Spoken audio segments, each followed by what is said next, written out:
నిరీక్షణ prayer house మరియు centre సంఘముల తరపున మన సృష్టికర్త అయిన యేసుక్రీస్తు నామంలో మీ అందరికీ నా వందనములు. ఈరోజు దేవుని వాగ్దానం యెషయా గ్రంథం 46వ అధ్యాయం 4వ వచనం.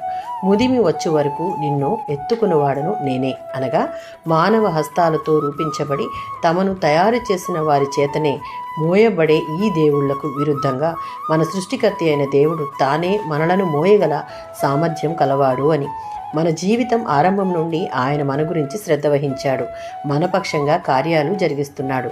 మనల్ని అంతం వరకు కూడా పోషించుటకు ఆయనే సమర్థుడు. 48వ సంకీర్తన 14వ చరణం. ఈ దేవుడు సదాకాలము మనకు దేవుడై ఉన్నాడు.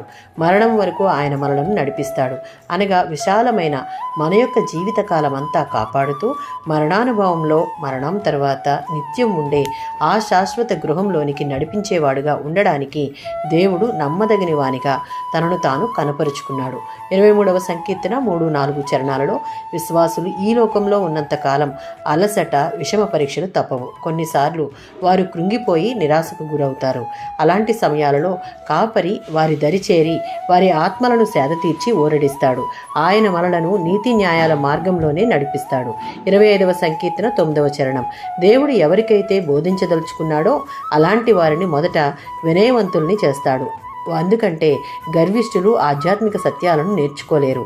దేవుని ప్రేమను అనుభవిస్తూ ఆయనిచ్చే ఆశీర్వాదాలను అనుభవిస్తూ ఉన్న మనం ఆయనకు ఎల్లప్పుడూ విధేయత కలిగి ఆయన వాక్యమును అనుసరించి నడుచుకునే వారంగా దేవునికి ఇష్టమైన రీతిలో జీవిస్తే ముదిమి వచ్చే వరకు మనలను ఎత్తుకునేవాడు ఆయన మాత్రమే. ఆమేన్.